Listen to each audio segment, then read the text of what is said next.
Is your dog being stubborn during walks or training? Before you jump to conclusions, let's explore some reasons why their behavior might not be what it seems.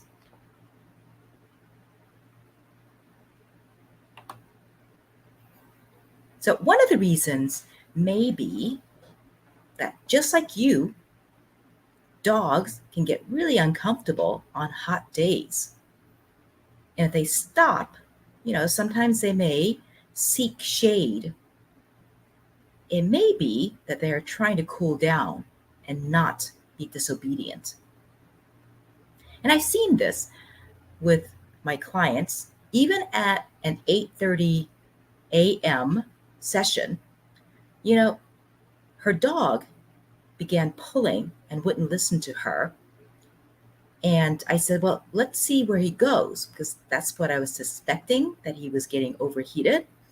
And he went over to a bed of rocks, a rock garden of one of the neighbors, and he sprawled out, panting.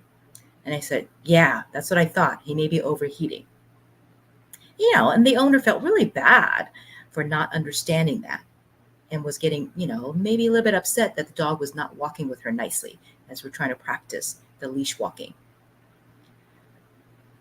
Now, another reason is if you brought home a new dog or a puppy and just now they're at an age where you're starting to take them out, they could be feeling a little overwhelmed in their new environment.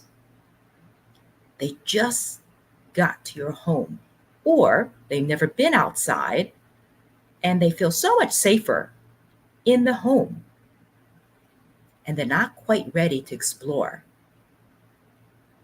So it may be fear, not stubbornness. Does your dog do this? Like even when you're out, they may be stopping and sitting a lot, sprawling and not wanting to move forward. But the minute you start heading back home, oh my gosh, they're ready to go back. That's a good sign that most likely they're not feeling safe outside yet.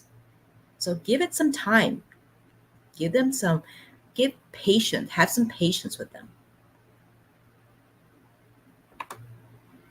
So what should you do and be focused on instead? So building trust and confidence, right? Instead of telling a hypervigilant dog to sit, try to empower them. So empowering them to cope, right? Coping strategies. Don't let them get stuck in a dark emotional tunnel. Instead, engage their brain. Are they in maybe a seeking mode? Can you get them there? Where they want to sniff out new things? Or can they even take any input from you? Do anything or follow your lead. Maybe practice at home some fun tricks. Things like maybe playing middle, like where the dog stands in between your legs. Or maybe getting their paws on maybe the steps of a home or a flower bed, 2 paws up.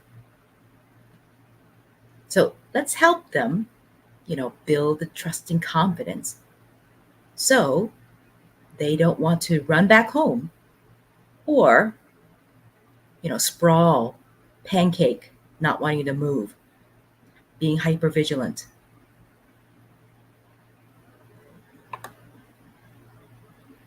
Now, an easy game that you can start with is called an orientation game. This is a fun activity that engages your dog's brain and builds their confidence. So let me ask you, do you want to continue to struggle while you're walking your dog? I think not. And if I introduce you to some fun, easy games, won't you be ready to stop calling them stubborn and start building a strong foundation for a better trained dog?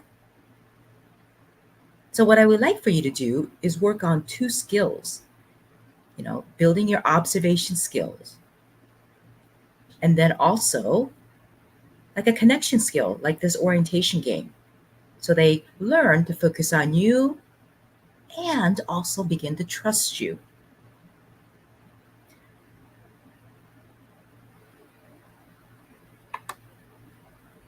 So if you want to learn the orientation game, you can grab our free, easy to follow tutorial.